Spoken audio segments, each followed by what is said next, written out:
Good morning, John Bostad, Pulse Real Estate Group, Las Vegas, Nevada. Just want to do a little short video on obtaining in a multiple offer situation where your buyer has produced their highest and best price in a equity sale, which we're seeing more and more of those in the Vegas market right now. Our inventory is about 38-40% equity sales now. These are properties that were purchased a few years back from investors, and now they're flipping them for a profit. How do you, on a multiple offer situation, make your offer more appealing? Now, it's always going to come down to price in equity situations. So what price do you bid? You know, if property's listed at 125, what's good enough? Is 130 good enough? Is 132 good enough?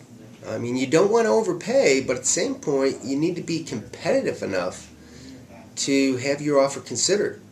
Especially in today's under-inventoried market, there's not too many homes that go on the market that don't have multiple offers on them in hours, not days, but hours.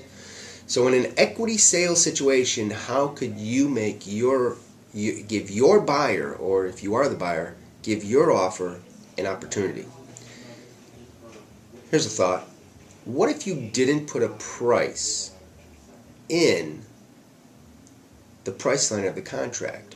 What if you did an addendum? What if you put in that price line C addendum, and then on that addendum you put buyer willing to pay $1,000 over highest verifiable offer?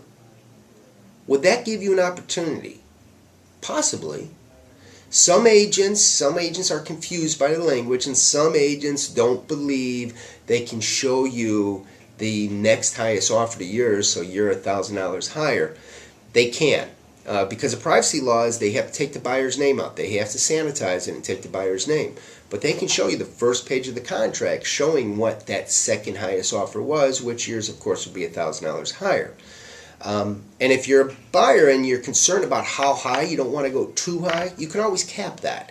You can always put buyer willing to pay $1,000 over highest verifiable offer, not to exceed, in whatever that number is. So that's one way. Another thing you can do is put your price in, but what if you were to offer to pay, as the buyer, you offered to pay either a bonus to the listing agent, give them a bonus, extra $1,000 to them in commission if your offer is accepted, or what if you went to the seller in your agreement and say buyer willing to pay up to 2% in seller's closing cost, title expenses, escrow expenses? Could you do that? Perfectly legal. And if you do pay for part of their closing cost, it raises their bottom line. So if there's two offers on the table, they're both at 128. You're offering to pay 1% of the buyer's closing cost, or in this case, $1,280 towards the seller's closing, not the buyer's, the seller's closing cost. Your offer's higher by $1,280 because of that. So those are just a couple ideas. I have several of them. There's several things within the contract to make your offer more appealing to sellers.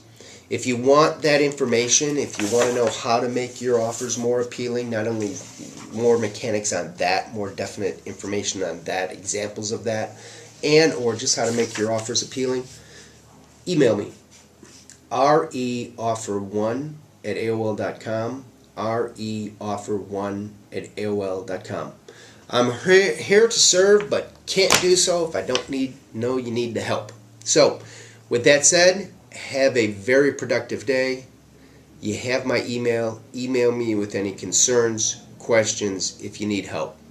If you're looking for real estate representation, I've been doing this for 27 years. I've been a broker for 25 of those 27 years. I am an active selling broker. Would love to have the opportunity to serve you. Have a good day, and for now, out.